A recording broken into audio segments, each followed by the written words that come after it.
राधे राधे दोस्तों। तो शुरू करते हैं निर्जला एकादशी व्रत कथा।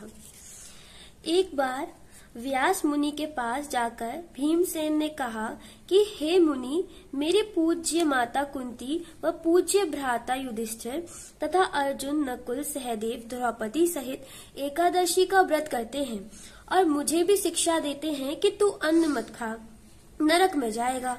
आप विचारिए मैं क्या करूं? हर 15 दिन के बाद ये एकादशी आ जाती है। मेरे उदर में वक्र अग्नि का निवास है। उसे अन्न की आहुति ना दूं तो यह चर्बी चाट जाएगी। शरीर की रक्षा करना मनुष्य का परम धर्म है। अतः आप ऐसा उपाय बतलाइए जिससे सांप भी मर जाए और लाठी भी न टूटे। अर्थात ऐसा व्रत बताओ जो वर्ष में एक बार करना पड़े और मन में व्याधियों का नाश करने वाला हो। 24 एकादशियों का फल उसके करने से मिल जाए और मुझे स्वर्ग में संबंधियों के साथ ले जाए। व्यास जी बोले, ज्येष्ठ शुक्ल पक्ष की एकादशी का नाम निर्जला है। ठाकुर जी का चरणोदिक वर्जित नहीं, कारण कि वह तो अकाल मृत्यु को हरण करने वाला है। जो निर्जला एकादशी का व्रत श्रद्धा सहित करता है उसे 24 एकादशियों का फल मिलता है तथा वह निश्चय ही स्वर्ग को जाता है। व्रत में पितरों के निमित्त पंखा, छाता, कपड़े का जूता, सोना, चांदी या मिट्टी का घड़ा और फल इत्यादि दान करें। मीठे जल का प्याऊ लगा दें, हाथ स्मरणी रखें, मुख से ओम नमो भगवते वासुदेवाय इस 12 अक्षर महामंत्र का उच्चारण करना चाहिए। यह मंत्र श्रीमद् भागवत पुराण का सार है।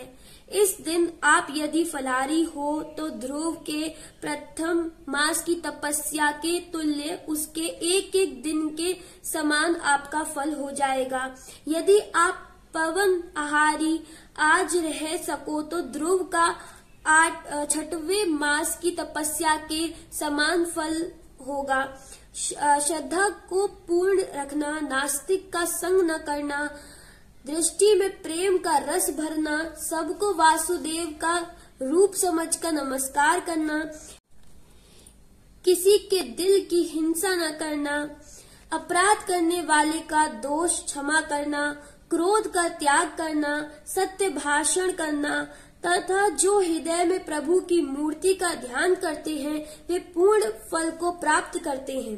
दिन भर भजन करना, रात्रि को रामलीला, कृष्ण लीला कीर्तन के सहारे जागरण करना, द्वादशी के दिन प्रथम ब्राह्मण को भोजन खिलाकर दक्षिणा दें, फिर उनकी परिक्रमा कर लें, अपने पग पग का फल ब्राह्मणों से अश्वमेध यज्ञ के समान हो वर मांग लें। इस प्रकार श्रद्धा भक्ति के साथ करने वाले को कल्याण प्राप्त होता है। निर्जला का महात्म्य सुनने से दिव्य चक्षु खुल जाते हैं, प्रभु मन के मंदिर में प्रकट दिखाई देते हैं। इस एकादशी को पांडवी या भीमसेनी भी कहा जाता है। फलाहार, इस दिन फलहार का सागर लेना चाहिए। हे प्रभु, जो भी गलतियों से माफ करना। ओम नमो भगवते वासुदेवाय नमः।